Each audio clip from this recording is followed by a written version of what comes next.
ব্যাগের ভ্লগ দেখতে দেখতে তো তোমরা আসলে বোর হয়ে গেছো, তাই আজকে তোমাদেরকে দেখাবো আলু দিয়ে ডিমের পুডিং রান্নার recipe. Hello dear lovely people, welcome back to my daily vlog. তো আমার সকালবেলা শুরু হয় খুবই দৌড়াদৌড়ির মধ্যে থেকে। আমি কিন্তু জাস্ট ব্রাশ করে এসে বসে পড়েছি। সেখানে আমি ভাত বসিয়ে দিব এবং ভাতের মধ্যে আলু সিদ্ধ দিয়ে দিব, সাথে সাথে রুটিও বানিয়ে নিব। আর ওই যে পাশে ফ্রাইং প্যানটা দেখতে পাচ্ছ, ওখানে একটা ভাজি করা আছে, যেটা কিনা আমি আগের দিন রাত্রেবেলায় করে রেখেছি। কারণ সকালবেলা উঠে ভাত রান্না করা, রুটি বানানো, সাথে আবার ভাজি করা, এত কিছু একবারে করা যায় না। কারণ যেহেতু চুলা মাত্র একটা এবং একটা চুলায় এত কিছু একবারে করা যায় না, তাই আমি একটু কাজ রাতের বেলায় করে রাখি, যাতে করে সকালবেলা আমি অল্পের মধ্যে সব কিছু করে ফেলতে পারি। এরপরে একে একে আমি রুটিগুলো বেলে নিব। আর এইখানে সকালবেলায় আমার ভাই আমাকে অনেকটাই হেল্প করে। ও চলে গেছে রুটি ভাজি গরম করতে, যেহেতু এটা আগের দিন রাত্রেবেলা করা, তাই ওটাকে একটু গরম করে রাখলে আসলে ভালো হয়, না হলে খেতে ভালো লাগবে না। আর তারপরে হচ্ছে ও রুটি ভাজবে, আর আমি এখানে বাকি কাজগুলো করব, মানে মশলাপাতি কাটাকাটি বা যদি সবজি থাকে সেগুলো কাটাকাটি। যেহেতু আজকে ওই ধরনের কোনো সবজি রান্না করব না, জাস্ট একটাই রেসিপি করব, তাই খুব বেশি একটা কাটাকুটি নাই। এখন হচ্ছে ডিমের পুডিংয়ের জন্য আমি ডিমটাকে ফেটিয়ে নিব। আর ডিমের মধ্যে দিব লবণ এবং সামান্য পরিমাণ একটু হলুদ। এরপরে ডিমটাকে সুন্দর করে ফেটিয়ে এটাকে আমি একটা পলিথিনের মধ্যে নিয়ে নিব। তোমরা চাইলে এখানে স্টিলের যে টিফিন বক্স আছে সেটাই করে আসলে ভাতের মধ্যে করে সিদ্ধ দিতে পারো, বা আলাদা করে পানিতেও সিদ্ধ দিতে পারো। যেহেতু আমার কাছে ওরকম কিছু নাই, তাই আমি এটাকে পলিথিনে করেই সিদ্ধ দিব।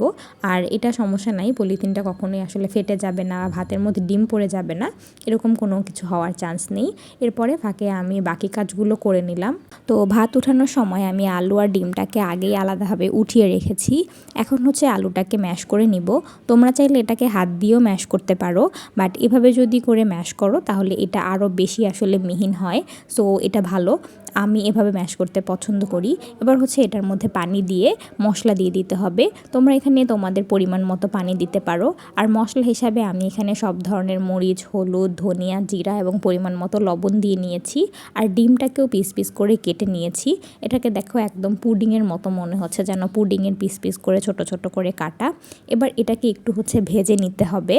তো এটাকে সামান্য একটু তেল দিয়ে, তেলের মধ্যে কোনো কিছুই দেওয়ার প্রয়োজন নাই, শুধুমাত্র তেল দিয়ে আমি এটাকে ভেজে নিব।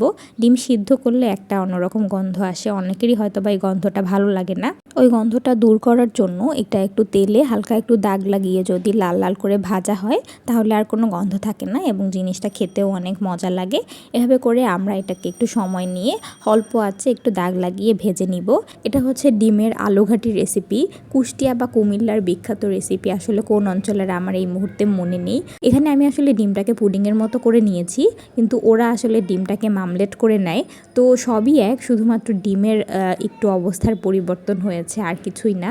তো এইভাবে আমি ভেজে নিলাম এবং অন্যদিকে আমার বাড়িওয়ালি চলে এসেছে রান্না করতে। তো আমি এবার একটা চুলা খালি করে দিলাম ওনাকে। এবার হচ্ছে এখানে আমি আলু, ডিম আর এই পুরোটা একসাথে হচ্ছে আমি জ্বালিয়ে নিব বলক ওঠা পর্যন্ত। এই পর্যায়ে চাইলে তোমরা এখানে একটা টমেটো দিতে পারো কেটে, যেহেতু শীতের দিন টমেটো দিলে বেশ ভালোই লাগবে। টমেটো দিয়ে একবারে যদি এটাকে জ্বালিয়ে বলক তুলে নাও, তাহলে সেক্ষেত্রে অন্যরকম একটা ফ্লেভার আসবে। এবার হচ্ছে আমাদের এটাকে বাগার দিতে হবে। তোমাদের এলাকায় কি বলে কমেন্ট বক্সে জানিও। আমরা এটাকে বাগার দেওয়া বা তেলে দেওয়া বলি। সো এখানে আমি তেলের মধ্যে পেঁয়াজ, রসুন এবং শুকনো মরিচ দিয়ে দিয়েছি। এবার এটাকে তেলে সুন্দর করে লাল লাল করে বেরেস্তা করে ভেজে তারপরে এটাকে হচ্ছে আলুর মধ্যে দিয়ে দিলাম। এ পর্যায়ে একটু ধনিয়া পাতা উপর থেকে দিতে পারো, সেক্ষেত্রে আরও সুন্দর ঘ্রাণ আসবে। আমার কাছে টমেটো বা ধনিয়া পাতা কোনো কিছুই ছিল না, তো আমি এভাবেই রান্না করেছি। এবার টমেটো আর ধনিয়া পাতা দিলে জিনিসটা আলাদা রকমের একটা মজা হয়। ধনিয়া পাতার ফ্লেভার তো বুঝোই মানে কতটা মজা। এবার বলক আসা পর্যন্ত এটাকে জ্বালাতে হবে। আর ততক্ষণে আমি একটু চুলা টুলা মুছে আশেপাশটা মুছে পরিষ্কার করে নিলাম। আর দেখতেই পাচ্ছ কালারটা কতটা সুন্দর এসেছে। আমি কিন্তু কোনো রকম এডিট করি না, একদম র ভিডিও দিচ্ছি। অনেক সুন্দর একটা কালার এসেছে। এই ছিল আমার ডিমের পুডিং রান্নার রেসিপি। তোমরা যদি ট্রাই করো অবশ্যই আমাকে জানাবে কেমন লেগেছে তোমাদের কাছে। এবার চলো আমরা ব্যাগ সেলাই করি। আসলে আজকের ব্যাগটা দেখানোর মতো তেমন কিছু নাই, কারণ হচ্ছে এই ব্যাগটা আমি অনেক আগেই বানিয়েছিলাম, কিন্তু তখন আমার কাছে আসলে সুতা শেষ হয়ে যায়, পরে আর আমি ব্যাগটাকে বানাতে পারি নাই।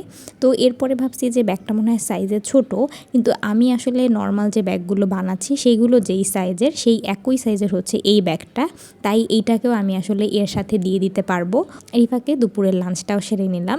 লাঞ্চ সেরে এরপরে আবার কাজে বসে পড়েছি। যেহেতু অল্প একটু কাজ আছে, এটা একবেলার মধ্যেই আমি কমপ্লিট করে ফেলতে পারবো। জাস্ট একটু বর্ডারটা বাকি ছিল, তখন সুতা শেষ হয়ে গেছে। এরপরে আবার নতুন সুতা অ্যাড করে বর্ডারটা করে নিব। পুরো ব্যাগটাই আসলে গ্র্যানি স্টিচ দিয়ে করা, কিন্তু কালার কম্বিনেশনের কারণে জিনিসটা অন্যরকমভাবে ফুটে উঠেছে। সো এই ছিল ব্যাগের ফাইনাল লুক। আর আজকের ব্লগে আসলে ব্যাগের ডিটেলসে বলার মতো কিছুই নেই। তোমরা ব্যাগ দেখেই বুঝতে পারছো যে ব্যাগটা অনেক সিম্পল, বাট কালার কম্বিনেশনের জন্য বিভিন্ন টাইপের ফুল দেখা যাচ্ছে, মোটিভ দেখা যাচ্ছে। তো আশা করি তোমাদের কাছে আজকের ভ্লগটা ভালো লেগেছে। অন্যরকম রেসিপি ভ্লগ, আমার বিজি মর্নিং ভ্লগ। তো তোমাদের কাছে কেমন লেগেছে অবশ্যই জানাবে। তো please like, comment and subscribe to my channel. Tata, Siya.